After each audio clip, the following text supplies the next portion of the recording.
Gloire à Dieu, le Seigneur règne. C'est important de le savoir. Combien d'entre nous savent que le Seigneur règne? Oui, des fois, on se dit, ouais, mais là, ça va mal dans ma vie, il ne règne pas. Non, Dieu était assis sur son trône lors du déluge. Il n'avait pas perdu le contrôle. Les situations dans nos vies, c'est pas que Dieu a perdu le contrôle, pas du tout. Il continue à régner. Il sert de cela, qu'est-ce qu'on vit, pour nous fortifier, pour nous affermer, pour nous changer, nous transformer. L'or, pour qu'elle devienne peu, qu'est-ce que le Seigneur fait? Ben, pas le Seigneur, mais nous, on la chauffe. On la fait chauffer, le mauvais sort. Quand que ça chauffe, c'est quand que ça chauffe que le mauvais, il se révèle. Là, tu peux l'enlever. Mais les souffrances, les choses qu'on vit, ça ne veut pas dire que Dieu ne règne pas. Au contraire, c'est parce qu'il règne qu'on a. Puis c'est dans le but de nous purifier. Amen. On va-tu dire au Seigneur, chauffe pas trop fort, Seigneur? Mais on n'a pas le choix. Ça prend un certain degré obligatoire pour que ça commence à changer.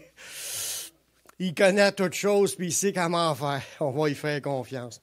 Aujourd'hui, on prend une pause sur le sujet qu'on est en train de faire. On parlait de la marche par l'Esprit.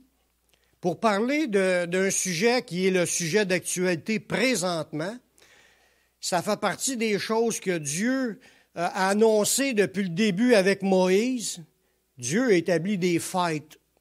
Il a dit au peuple d'Israël de fêter des fêtes. Puis là, on va parler des fêtes perpétuelles de Dieu. Les fêtes que Dieu a créées, c'était des fêtes perpétuelles. Ça veut dire que c'était des fêtes qui devaient être fêtées tout le temps de l'existence. Ça n'a jamais été des fêtes juste pour ce temps-là. Puis pourquoi qu'on va dire cela? C'est parce qu'il y a des messages prophétiques dans ces fêtes. Des fêtes perpétuelles qui ont été instituées par Dieu. C'est pas les humains qui ont installé cela. C'est Dieu. Puis Dieu avait un plan précis quand il a fait ces fêtes-là pour révéler quelque chose dans le temps de la grâce. C'est ce qu'on va voir aujourd'hui. On ne verra pas les fêtes du printemps, parce qu'on en a parlé déjà des fêtes du printemps. En tout, il y a les 7 fêtes de l'Éternel, les fêtes du printemps, puis il y a les fêtes de l'automne. Puis qu'est-ce que la Bible nous dit à propos des fêtes? Que les fêtes de Dieu, les fêtes du Seigneur, je ne parle pas des fêtes que le monde a instituées, c'est des fêtes qui sont l'ombre des choses à venir. Ça nous est dit dans le Nouveau Testament. Il dit que personne ne vous juge au sujet, ça dans Colossiens 2, 16 et 17, ça dit que personne ne vous juge au sujet du manger et du boire ou au sujet d'une fête, des nouvelles lunes ou des sabbats. C'était l'ombre des choses à venir, mais le corps est en Christ. Aujourd'hui, on est en Jésus, mais les fêtes, c'était l'ombre des choses à venir. Ça veut dire, ça voulait dire quelque chose pour aujourd'hui. Les fêtes, dans ce temps-là, étaient l'ombre. La vraie fête, c'est le message qu'on a aujourd'hui. Ce que Dieu a voulu révéler aux gens. Puis ce qui s'est accompli, Dieu a accompli des choses à la fête de Pâques. On en a vu quelques-unes. On va juste survoler les fêtes qu'on a déjà parlé. Mais là, aujourd'hui, dans le message, je vais vous parler plus des fêtes de l'automne. Elle avait un sens pour le peuple juif, les fêtes qui ont été fêtées par le peuple juif pendant des siècles et des siècles, c'est des 1000 ans, 1500 ans que ces fêtes-là ont été fêtées, avaient un sens pour les Juifs dans ce temps-là, mais c'était à l'ombre des vraies affaires qui sont aujourd'hui. Puis quand que Jésus est venu, les fêtes ils ont tout un nouveau sens, mais à travers le Christ. C'est pour ça qu'aujourd'hui, le corps il est en Christ. Le corps de la fête, le message principal de ce qu'on doit retirer comme instruction de ces fêtes-là, ça a le rapport avec Jésus.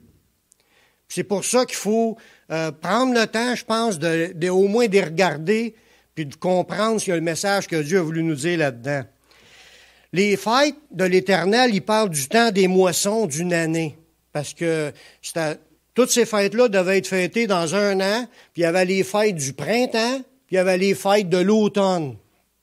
Puis ça, quand il dit les fêtes du printemps, c'est parce qu'eux autres, il y avait un petit peu plus de chaleur que nous pendant le temps de culture, fait qu'ils pouvaient avoir plusieurs cultures dans leur année. Mais il y avait les fêtes du début de la saison, puis les fêtes à la fin de la saison des récoltes. La période de la moisson du printemps jusqu'à l'automne, ça nous parle de la durée du temps de la grâce. On va voir que les fêtes ont rapport avec pour un message dans le temps de la grâce qu'on est présentement en Jésus. Les fêtes du printemps étaient pour le début du temps de la grâce, puis les fêtes de l'automne, c'est pour la fin du temps de la grâce. Quand on parle des fêtes du printemps, qui est une figure de la période de la grâce, mais les 4 premières au début ont un sens prophétique. On l'a vu, j'en ai parlé. Ceux qui veulent plus de détails, je vous encourage à aller les écouter sur l'Internet. Si vous cherchez le mot « fête », dans les choses, vous allez voir les différentes prêches que j'ai prêchées dernièrement. J'ai parlé sur la fête de Pâques, qui parle de la mort puis de la résurrection du Seigneur. Juste ça comme exemple, là. La fête de Pâques, quand elle s'est instituée, c'était pour dire qu'il était sorti de l'Égypte, puis que le sang il avait été mis sur le cadrage, puis l'ange de la mort passait. Ça, c'était la fête qu'eux autres fêtaient. Ils se réjouissaient d'avoir sorti d'Égypte. Mais le sens spirituel, Jésus il est mort, il est l'agneau de Dieu. Pareil comme dans l'Ancien temps, c'était l'agneau qui a mis son sang. C'est le sang de l'agneau qui était mis sur le cadrage pour épargner un jugement. Mais aujourd'hui, dans le temps de la grâce, c'est Jésus qui a versé son sang, qui est l'agneau de Dieu pour enlever le péché du monde, puis qui nous fait échapper du jugement à venir. Voyez-vous, il y a un parallèle entre ce qui était enseigné dans la fête de Pâques dans l'Ancien Testament, puis ce qu'il y a dans le Nouveau Testament. Puis la fête de Pâques, c'était le début du temps de la grâce dans le Nouveau Testament. Le début d'une nouvelle ère, l'ère de Christ, de prêcher la bonne nouvelle, du salut des âmes. Puis tout le reste s'ensuit. Si on regarde la deuxième fête du printemps, c'est la fête des pains sans levain.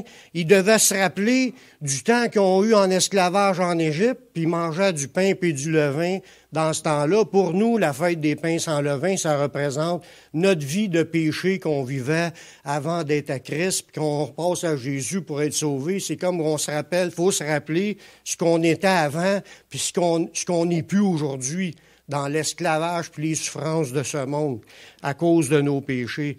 C'est notre esclavage à nous. On fête, ça a un sens spirituel pour nous. Il y a aussi les prémices, la fête des prémices au printemps. La première récolte, les premiers gerbes qui poussaient le lendemain de la Pâque, le lendemain ce qui se trouvait être le premier dimanche après la fête des pains sans levain, il allait offrir les premières gerbes, offrir ça devant l'Éternel, puis se réjouir des gerbes qui étaient présentées. Puis ça, c'est la résurrection du Christ que ça représente, puis sa montée dans les cieux. Que c'est la première gerbe, le premier être qui a été ressuscité dans le temps de la grâce, qui est rentré dans les cieux. Il y a tous des symboles. Puis il y a aussi la Pentecôte. La Pentecôte, c'était 50 jours après la journée de Pâques. Il fêtait Pentecôte, qui veut dire 50. Il fêtait une fête qui était la fête de la première récolte. Puis la première récolte qu'il y a eu, c'est l'effusion du Saint-Esprit. Puis il y a 3000 personnes qui s'est converties. Exactement, tout était timé comme Dieu avait prévu cette histoire-là, puis ça avait un message prophétique pour c'est accompli. L'Esprit était répandu, puis la moisson est commencée. La moisson du début du temps de la grâce, la première moisson. Là, il y en a eu pendant 2000 ans. On arrive à la fin. C'est ça qu'on va comprendre, que les fêtes d'automne, qui est la fin de la saison, ont un message prophétique pour l'Église aujourd'hui. Les fêtes de l'automne, je vais vous les dire rapidement, mais après ça, je vais rentrer un peu plus avec quelques explications. Il ne faut pas que j'explique trop parce que j'ai bien des versets à dire. La fête de l'automne, c'est une figure de la fin de la saison des récoltes, qui est en automne, bien entendu, mais que pour nous, ça a un symbole. Le premier symbole, vous allez voir dans les fêtes qu'on va voir, c'est que c'est la fin de la période de la grâce. Il y a une fête qui s'appelle la fête des trompettes, la première fête d'automne. Ça, c'est notre prise de conscience pour nous, l'Église, qu'on le sait, qu'il va y avoir des trompettes qui sont déjà en train de sonner. Il y a des choses qui se passent dans les trompettes qui sont les trompettes averties. C'est des trompettes avant le retour de Jésus. C'est un message pour dire Jésus s'en revient, les trompettes sont là. Ça annonce un temps difficile parce qu'il va y avoir des cataclysmes, il va y avoir toutes sortes d'affaires qui sont annoncées dans les trompettes. Puis on le sait que c'est à la 7e trompette que Jésus va revenir. Puis ça, c'est le retour de Jésus, puis qu'on a à se préparer. Il y avait la fête des trompettes. La deuxième fête en automne, c'est la fête de l'expiation. Il y avait une journée qu'ils devaient tous, le peuple juif, humilier leurs âmes. Je vais l'expliquer un petit peu plus tantôt. Pour être prêtes, pour être pardonnés. Ils devaient marcher dans une journée d'humiliation, de se repentir, confesser le péché, puis ils confessaient le péché à tout le monde. Puis, je vous le dis, ça se fait encore aujourd'hui, cette fête-là. Les Juifs le pratiquent encore.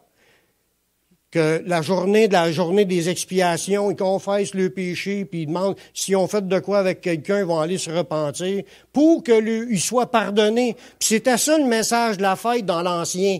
Mais ça a un message prophétique pour nous, que là, les trompettes sont là, Dieu appelle son peuple à se repentir, à se réveiller. C'est ce qu'on parlait aussi dans les chants. Il faut se préparer pour le retour de Jésus. On va être debout, mais qu'il revienne, ou on va être en train de ronfler spirituellement. Puis il faut veiller. Puis si on est dans le péché, il faut confesser nos péchés. C'est un rappel. C'est une fête qui nous donne un rappel du retour. Puis la troisième fête de l'automne, c'est la fête des tabernacles, qui est la fête des habitations, des tentes. Pour eux autres, le peuple juif, quand il la fêtait, ils se rappelaient qu'ils ont passé 40 ans dans le désert à vivre sous des tentes. Puis ils refaisaient cela, puis c'était une fête qui durait 8 jours. Puis aujourd'hui, pour nous, les chrétiens, ça nous rappelle comment nous aussi, on vit, on n'est pas encore revêtu notre domicile céleste, puis qu'on est encore sous des tentes, dans le sens qu'on vit sous la tente notre chair. Puis on va voir des versets qui en parlent de cela, que notre vie terrestre, qu'on est des pèlerins voyageurs sur la terre, puis on s'en va là, au bord un jour qu'on va être avec le Seigneur. Puis, en même temps, il y avait une autre fête qui était la fête des actions de grâce pour toutes les moissons qu'on a eues. Puis Dieu veut qu'on se réjouisse du fait, avant son retour, de prendre conscience de notre vie, comment ce qui a été difficile, et en même temps, comment ce que Dieu a pourvu. Vous allez voir que Dieu, quand il annonce ces choses-là, il y avait vraiment un plan. Ce n'est pas des fêtes lancées de même, juste sans aucune importance. Il faut comprendre, frères et sœurs, que les trois fêtes, lorsqu'ils sont comprises, là, parce qu'il faut les comprendre si on veut arriver à avoir le sens spirituel, elles sont destinées pour nous comme des avertissements à nous préparer pour le retour du Seigneur. Dans ce temps-là, c'était juste l'ombre des choses à venir. Aujourd'hui, c'est le corps, c'est la vraie affaire. Puis ça parle à l'Église. Il faut être prête quand Jésus va venir nous chercher, puis il faut être debout, en train de travailler pour lui. On est dans les derniers jours. Je ne pense pas que j'apprends quelque chose. Les derniers jours qui sont appelés les temps des nations. Dieu a laissé, à partir d'Adam et Ève, il a laissé les gens choisir leur vie, choisir le camp dans lequel ils voulaient être, avec Dieu ou avec l'ennemi. Tout le monde, par défaut, on venait au monde dans le camp de l'ennemi, puis un jour, il faut changer de camp. On accepte Jésus, puis on est transporté dans son royaume. On est rentré dans le royaume de Dieu parce qu'on est né de nouveau. Maintenant, on marche avec le Seigneur. Mais le temps des nations, ça a commencé du début, mais les derniers temps des nations ont commencé à Jésus. Parce que là, il est en train de sortir du monde, du camp de l'ennemi, pour les emmener dans son royaume. Puis, ces derniers temps-là, depuis le temps de Jésus, c'est appelé les derniers temps. Mais depuis 2000 ans, on est dans les derniers temps. Fait qu'aujourd'hui, on peut dire qu'on est dans le dernier des derniers temps. On est dans la fin des derniers temps. Puis le message qui doit être prêché dans ce message-ci, dans les temps où nous sommes, dans Matthieu 25, 6 et 7, ça dit, dans le verset, « Au milieu de la nuit, on cria, « Voici l'époux, allez à sa rencontre. » Alors toutes ces vierges se réveillèrent, puis ils préparèrent leurs lampes. On est dans le temps où on doit s'avertir, frères et sœurs. Jésus revient très bientôt. C'est à la porte. Puis il faut être debout quand il va venir nous chercher. Puis il y a un cri qui doit se faire lancer. Le temps où ce que l'époux arrive, on est rendu là, il est à la veille d'arriver, il y a des signes qui s'accomplissent, puis il reste quelques affaires, mais c'est bien, très bientôt. on doit se réveiller puis être en train de préparer nos lampes pour aller à sa rencontre. Nous sommes dans les derniers jours, appelés le temps des nations, qui ont commencé au Messie. Si on voit ça dans Luc 21, 24, ça dit, en parlant d'une persécution contre les Juifs, puis que les guerres dans les nations, ils tomberont sur le tranchant de l'épée, ils seront emmenés captifs dans toutes les nations, et Jérusalem sera foulée aux pieds par les armées jusqu'à ce que les temps des nations soient accomplis. Il y a un jour que ça va être fini, le temps des nations. Ça va être le temps du Seigneur Jésus-Christ. C'est lui qui va prendre le contrôle de la planète, c'est lui qui va régner avec tous ses saints avec lui pour les 1000 ans. Là, on est en la fin du temps des nations. Ça achève, là. On n'est pas supposé de trouver que c'est lourd pour nous. On devrait se réjouir que c'est à la veille de finir. L'apôtre Paul nous a dit quand même, dans Actes 2, 17, qu'on est dans les derniers temps encore, dans les derniers jours. Il dit, dans les derniers jours, dit Dieu, je répandrai mon esprit sur toute chair, puis vos fils et vos filles prophétiseront, tout ça. Ça a commencé il y a 2000 ans dans les derniers jours.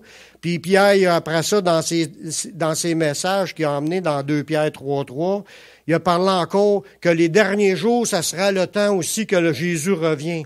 Sachez avant tout que dans les derniers jours, il viendra des moqueurs avec leur raillerie, marchant sur leur propre convoitise. On est dans cette période-là, là.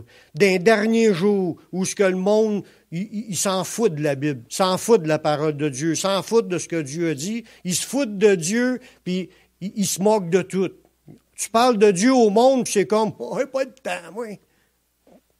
C'est vraiment comme ce qui est écrit. Les gens n'en prennent pas conscience. Dieu, il va revenir. Jésus va revenir. On est dans les derniers temps. Il faut que le monde réalise. Mais à qui ça va parler, les fêtes d'automne? Ça va parler premièrement à l'Église. De se préparer pour être en train de servir, afin qu'on ne soit pas trouvé endormi lorsqu'il va revenir. Qu'est-ce qui est annoncé par les fêtes d'automne? On va commencer avec la fête des trompettes, parce qu'il y a 3 fêtes en ligne. C'est la fête des trompettes, ça s'appelle la Rosh Hashanah. C'est le jour de l'acclamation. La trompette, là, ça veut dire, ça fait du bruit, c'est une acclamation. C'est un son, c'est un bruit, puis ça peut être une voix qui crie.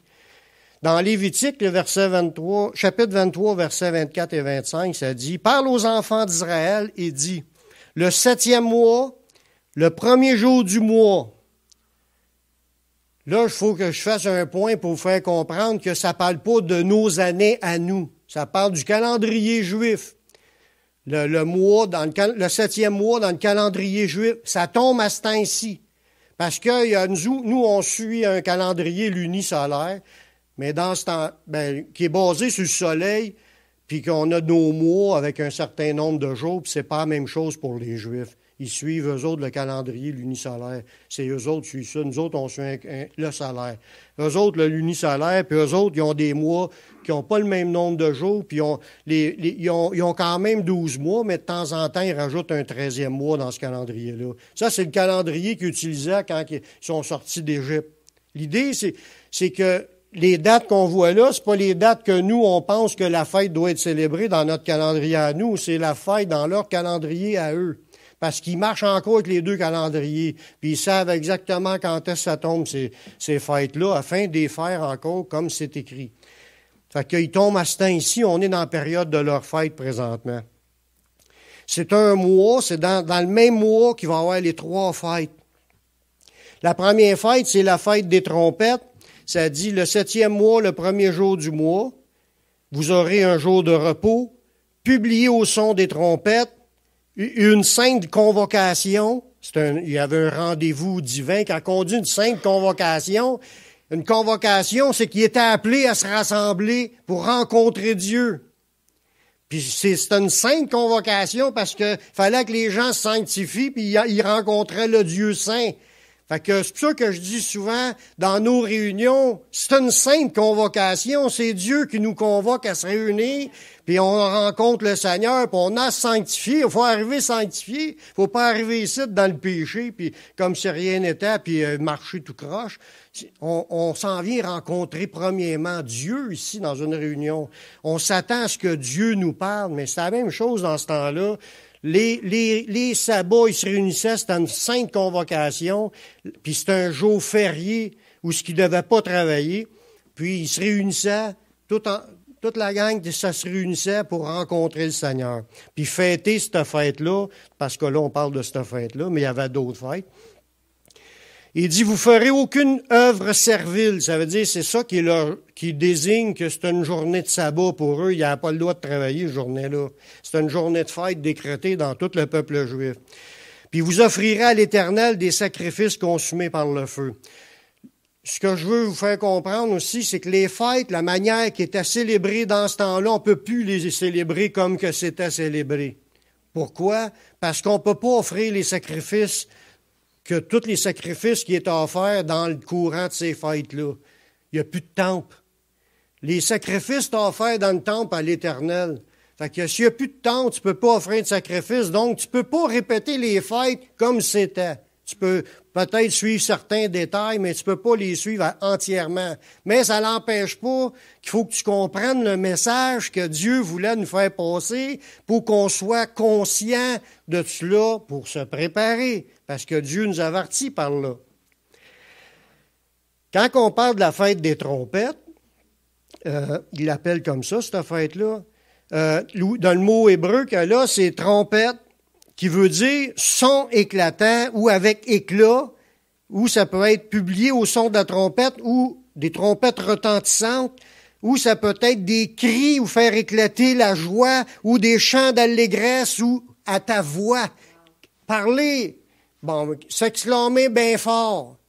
Ça a tout le même synonyme. Fait que ça aurait pu être ça, parce que cette fête-là est aussi appelée exclamation. Attendez, je pense que je l'ai écrit ici. Le jour d'acclamation. Le jour de la fête de la trompette est aussi appelée le jour d'acclamation. Fait que c'était faire du bruit, crier fort pour fêter pour le Seigneur. C'était ça qui était l'idée. Mais pour nous, on va voir que dans le Nouveau Testament, il mentionne, on va revenir dans quelques minutes pour ça, ça pouvait être une alarme parce que le cri, quand un go ou ça peut être un cri de combat. La trompette était sonnée pour aller au combat, mais ça pouvait être des cris aussi. Des fois, ils criaient, puis la muraille s'est effondrée. L'idée, c'est le bruit qui était l'ordre comme d'avancer, puis il se passe quelque chose là, par la main de Dieu. C'est un signal, soit par un son de trompette ou un cri d'hurlement, un cri de guerre. Ça peut être un coup de trompette, un cri de joie, des cris d'allégresse aussi, mais ça dépend dans quel contexte que le cri t'a prononcé. Puis ça nous rappelle, comme je disais tantôt, qu'il va y avoir les 7 trompettes qui vont sonner. C'est un ange qui va sortir. Là, il va se passer des affaires sur la terre, des cataclysmes, des fléaux terribles. 1/3 de la planète va périr par la faim, des famines, des pestes. Ça parle aussi des cours d'eau. L'eau va être polluée, les poissons qui vont mourir, puis la pollution. Tout est détaillé comme quelque chose qui va tomber dans la mer, puis la mer elle va devenir plus buvable, elle va être empoisonnée. Puis on rentre là-dedans, là, avec ce qui se passe présentement, avec la mort des poissons, la mort des crustacés, la mort des oiseaux, plein d'insectes, tout disparaît. Il y a quelque chose qui se passe présentement. Le monde peut voir passer chaud. Ah, c'est naturel, c'est nous autres qui polluent. C'est peut-être déjà la trompette qui est sonnée aussi. Le tiers-monde qui creve de faim, là. On le dit, mais on y pense pas. Il parle de le tiers de la terre qui va être dans la famine. Puis là, c'est le tiers-monde qui crève de faim, qui n'ont même pas un repas par jour. Puis on est dedans, là, dans ces choses-là. C'est des signes qui annoncent le retour de Jésus. Parce que Jésus, on le sait, il revient à la dernière trompette. Puis ça, c'est une grande tribulation. On parle de beaucoup de morts.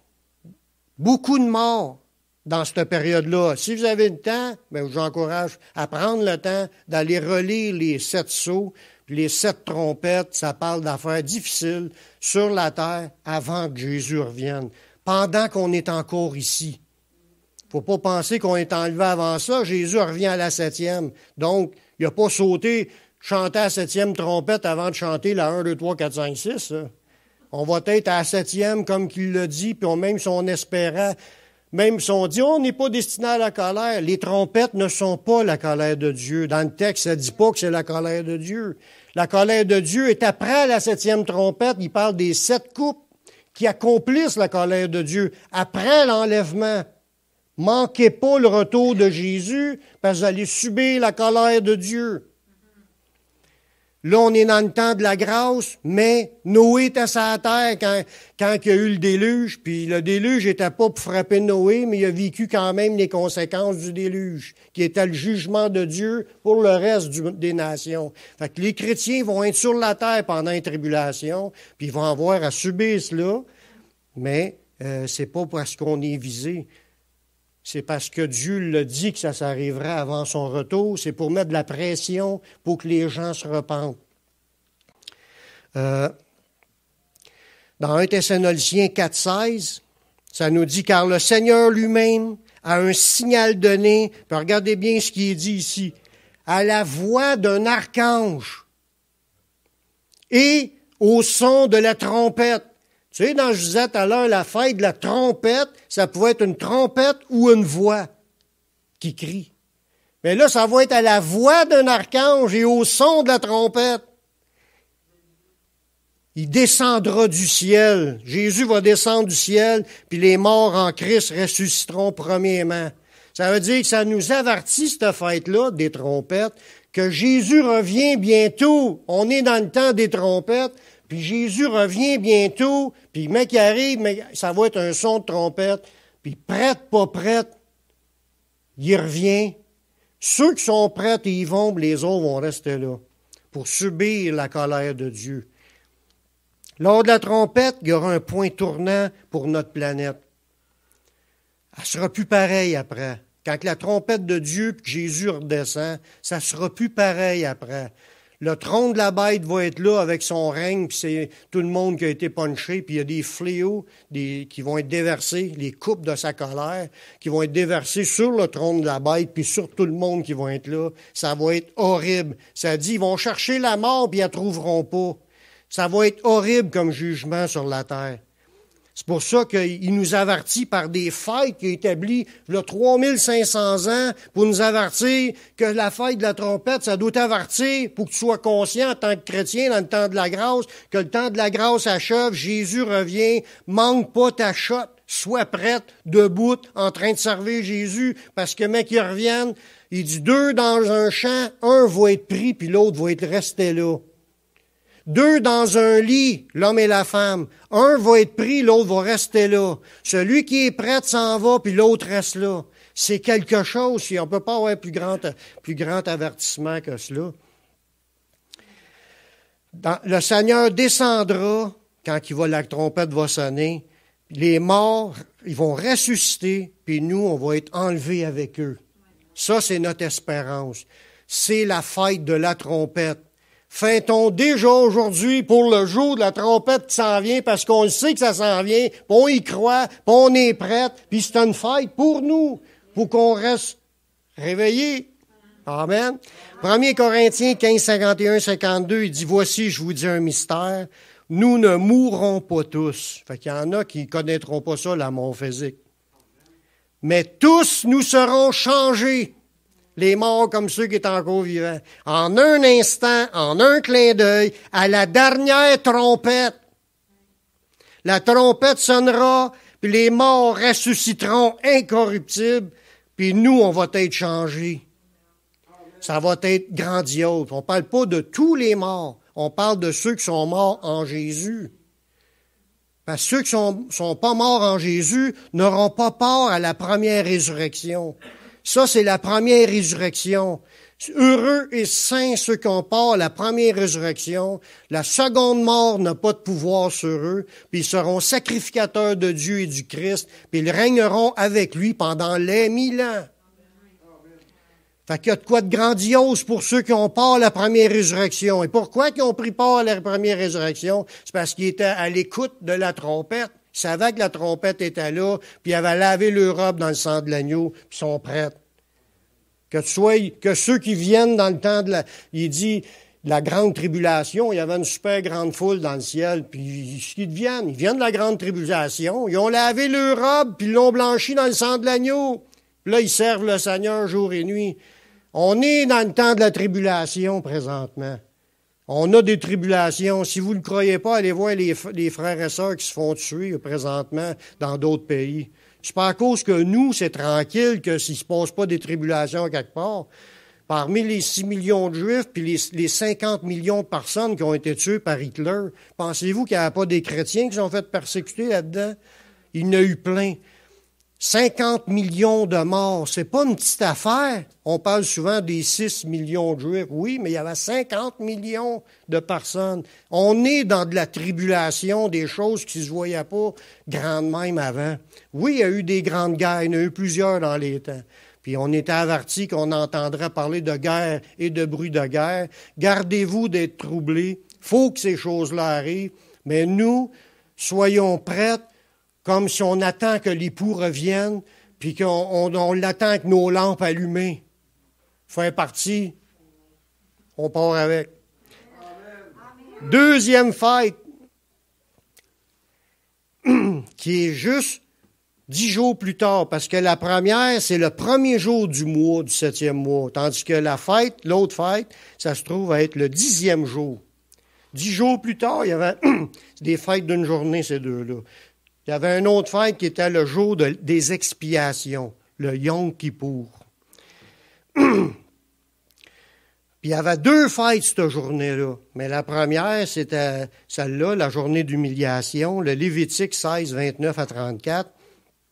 Ça nous dit, c'est ici pour vous une loi perpétuelle.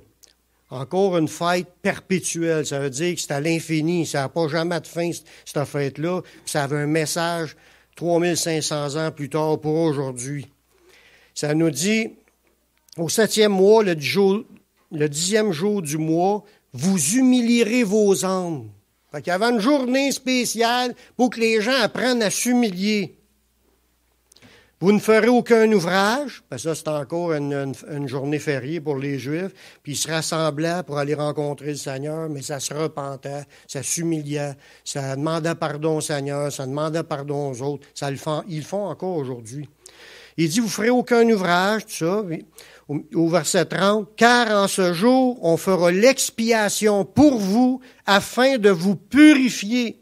Vous serez purifiés de tous vos péchés devant l'Éternel. » Voyez-vous, le but de s'humilier devant Dieu puis de demander pardon, c'est dans le but d'être rendu pur, de se purifier de nos péchés.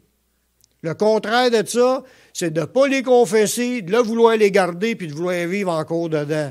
Qu'est-ce qui se passe? Tu ne seras pas pardonné. Si tu veux être pardonné, il faut que tu les avoues puis tu les délaisses. Tu demandes pardon. Puis il faisait cette fête-là. Pendant que tu es conscient que c'est la fête des trompettes, c'est le temps d'être conscient, c'est le temps de te repentir aussi. Faire le ménage dans ta vie, de demander pardon, de confesser tes péchés, de t'humilier devant le Seigneur, puis d'y demander de l'aide. Ce sera pour vous un sabbat, un jour de repos, puis vous humilierez vos âmes. C'est une loi perpétuelle. Cette fête-là est appelée le jour des expiations, le Yom Kippour. Ça veut dire expiatoire, ça veut dire aussi pour le rachat. Si tu veux que Dieu te pardonne, si tu veux qu'il te purifie, il fallait que tu passes par là.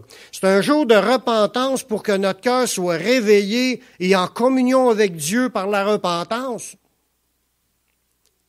Parce que le but de se repentir, c'est dans le but qu'on s'approche de Dieu. C'est pas juste pour être pardonné. Il faut comprendre qu'il y a quelque chose qui nous sépare de Dieu.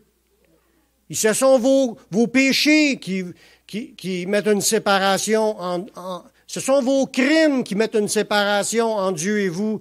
C'est vos péchés qui vous cachent sa face, qui vous empêchent d'être exaucés. C'est nos péchés qui mènent un blocage, même aux chrétiens.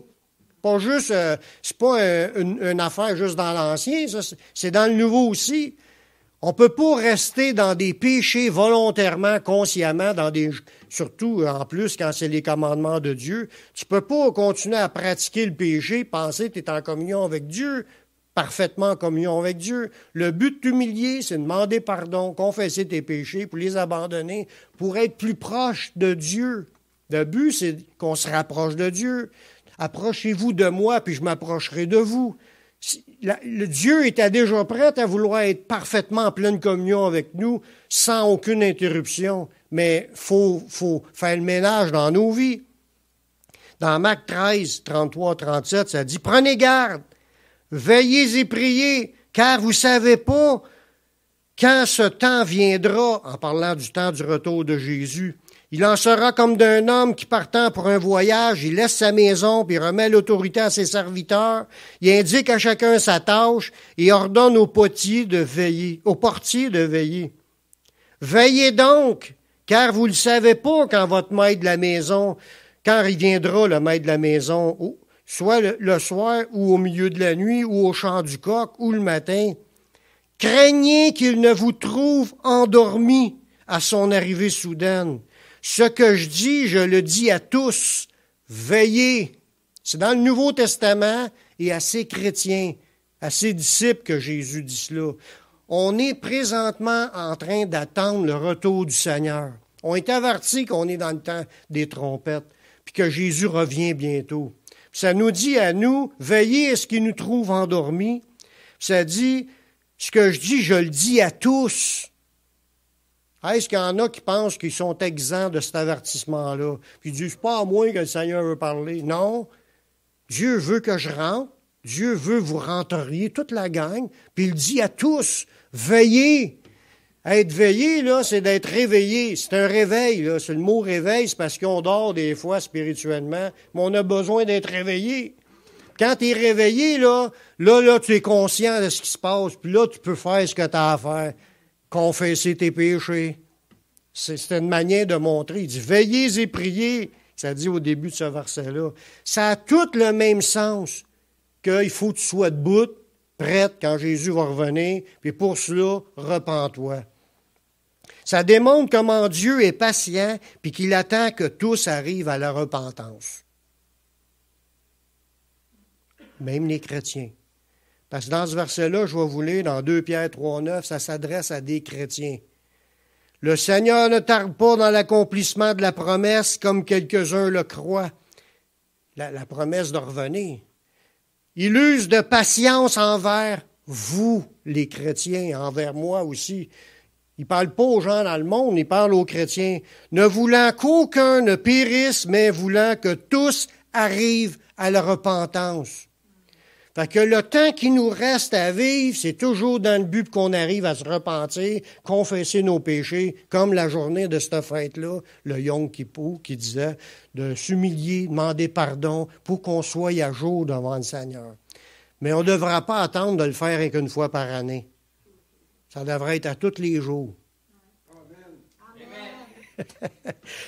Amen. Amen. C'était aussi pour eux le moment du jubilé. Parce que comme je vous disais, il y a 2 fêtes cette journée-là. La fête de s'humilier, puis c'était un jubilé, la fête du jubilé qui se passe à tous les 50 ans. Il y avait un relâchement des dettes entre les Juifs. S'il y avait des Juifs qui s'étaient endettés envers un autre Juif, mais cette année-là, c'était le jubilé. À cette journée-là, tout le monde qui devait de l'argent, à partir de cette journée-là, ne devait plus d'argent aux autres. Tombait libre. Free, plus de dette.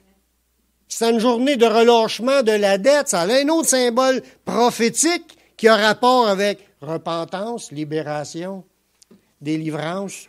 C'est ça que ça parle dans la Bible. C'est un message comme qui est caché, mais il n'est pas caché dans le Nouveau Testament parce que les révélations, on les sait. Dans Lévitique 25, 9 et 10, versets 9 et 10, ça dit « Le 10e jour du 7e mois, qui est la même journée que la fête du Yom Kippour, la fête des expiations, tu feras retentir encore des sons éclatants de la trompette. Le jour des expiations, vous sonnerez de la trompette dans tout votre pays et vous sanctifierez la 50e année.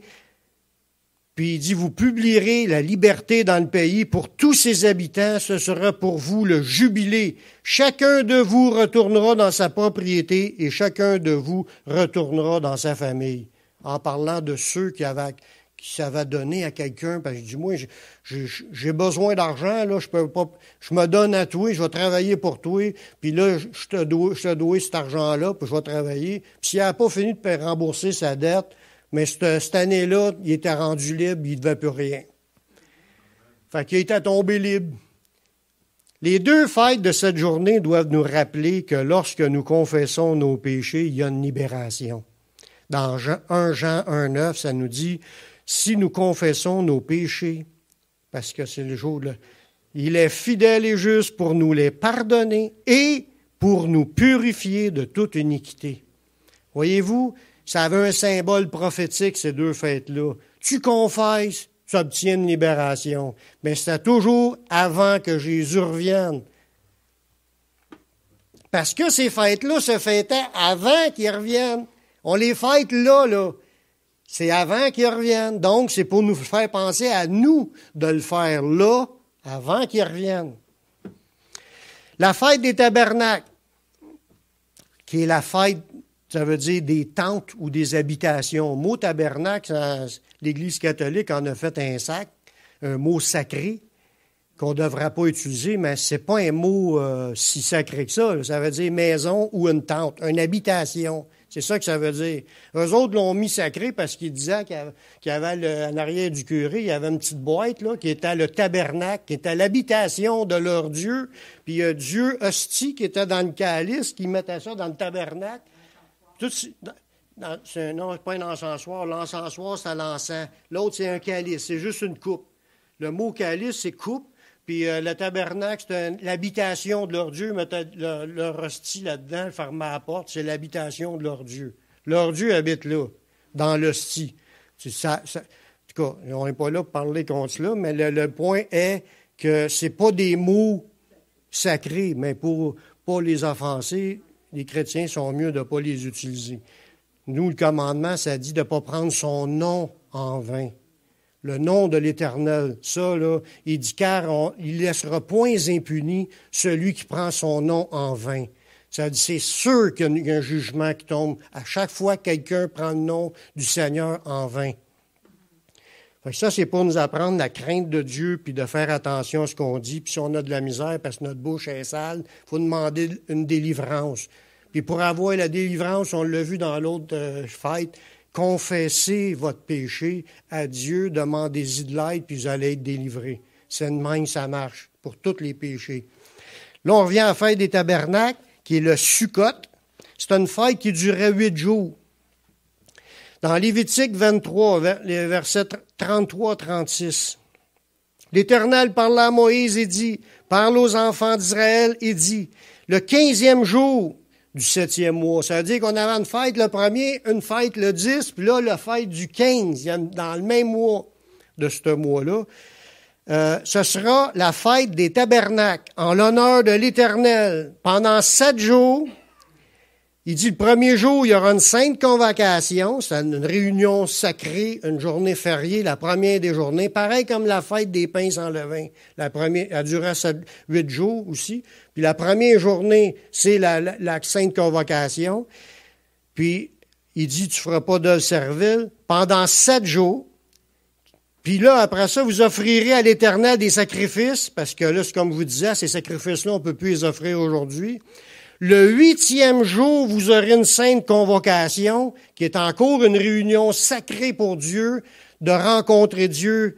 Puis là, il dit, j'allais encore offrir à l'Éternel les sacrifices consumés par le feu. Ce sera une assemblée solennelle, puis vous ne ferez aucune œuvre servile. C'est encore une journée de sabbat, le 8e jour, qui ne devait pas travailler. Fait que pour en revenir au mot tabernacle, comme je disais tantôt, c'est une cabane, une tente ou un repère, un abri ou une maison. C'est la fête des cabanes. Ça peut être dit comme cela. C'est la fête des tentes aussi. Ils devaient fêter ça, eux autres, en se rappelant le temps qu'ils ont passé sous des tentes pendant 40 ans. Se rappeler que pendant 40 ans, le peuple d'Israël a tourné dans le désert puis avant de rentrer dans la terre promise. Pour leur rappeler le détour de 40 ans à cause de leur désobéissance. Dans Lévitique 23, les versets 42 et 43, ça nous dit « Vous demeurerez pendant les 7 jours sous des tentes. » Comme je vous disais, cette fête-là dure 8 jours, mais ils vont être 7 jours à demeurer sous la tente, sous une tente. Tous les indigènes en Israël demeureront sous des tentes. Ça veut dire les étrangers comme le peuple d'Israël. Tout le monde restait sous des tentes ou dans leur maison. Parce que c'est dans leur maison. Tu restes dans la maison. Tu ne vas pas en voyage à quelque part journée-là. Tu restes chez vous. C'est ça que ça veut dire. Afin que vos descendants sachent que j'ai fait habiter sous des tentes les enfants d'Israël, après les avoir fait sortir du pays d'Égypte. Il dit, je suis l'Éternel. Fait que ça, c'est la deuxième partie. Non, ça, c'est la première partie de la fête. Une fête qui dure 8 jours, mais les 7 jours sous des tentes. Puis il y avait une convocation la première puis la 8e journée. Cette fête nous rappelle à nous, en tant que chrétiens, quand on pense à cette fête-là, pour nous, le chrétien, le message, ça fait parler de notre vie terrestre, nos souffrances, que nous sommes des étrangers et voyageurs sur la terre. C'est ça qu'est l'idée. Rappelle-toi que tu es titre temporaire. Si quelqu'un, un chrétien, dit « Ouais, ben moi, je m'installe pour l'éternité sur la terre, moi, là. » Il pense rien qu'à acquérir les biens terrestres, puis il ne s'occupe pas à se préparer pour le retour du Seigneur. Non. On est des voyageurs sur la terre, on est tient que pour un passage.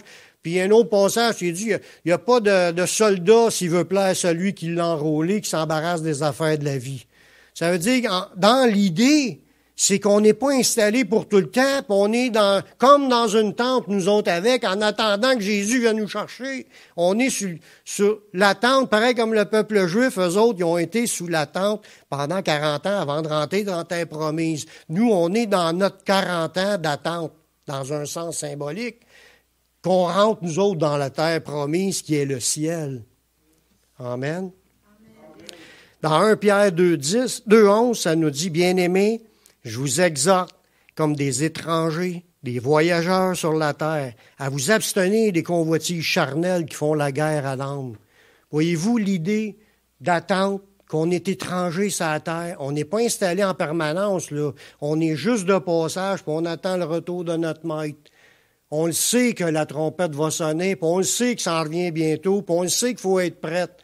Puis on n'est pas là pour... On est là pour se rappeler que ma vie, c'est après. Puis après son retour, là, on va être installé par le Seigneur lui-même. Il s'en va nous préparer une place afin que là où il est, nous autres aussi, on soit là. Ça va être spécial. Ça dit, nous gémissons dans cette tente, notre corps, avec la pensée de revêtir notre demeure céleste qui nous attend. C'est ça qui est le symbole. Dans 2 Corinthiens 5, 2-4, ça nous dit, « Nous gémissons dans cette tente, notre vie terrestre, on est des voyageurs sur la terre. Comme le peuple juif, ils ont gémi pendant 40 ans dans le désert avant de rentrer. Ben nous, on gémit dans cette tente, on désire revêtir notre domicile céleste, si du moins nous sommes trouvés vêtus et non pas nus. » Il y a encore toujours des conditions. Puis si du moins on est en train de veiller quand il va venir nous chercher, il y en a plein de conditions. Car tandis que nous sommes dans cette tente, nous gémissons, accablés, parce que nous voulons non pas nous dépouiller, mais nous revêtir, afin que ce qui est mortel soit englouti par la vie. Le changement, en un instant, en un clin d'œil, clac, notre corps qui nous fait pécher, qui nous tiraille, qui a des convoitises, qu'on combat nos pensées, puis nos élans charnels, ça va être fini. On va être transformé au retour de Jésus.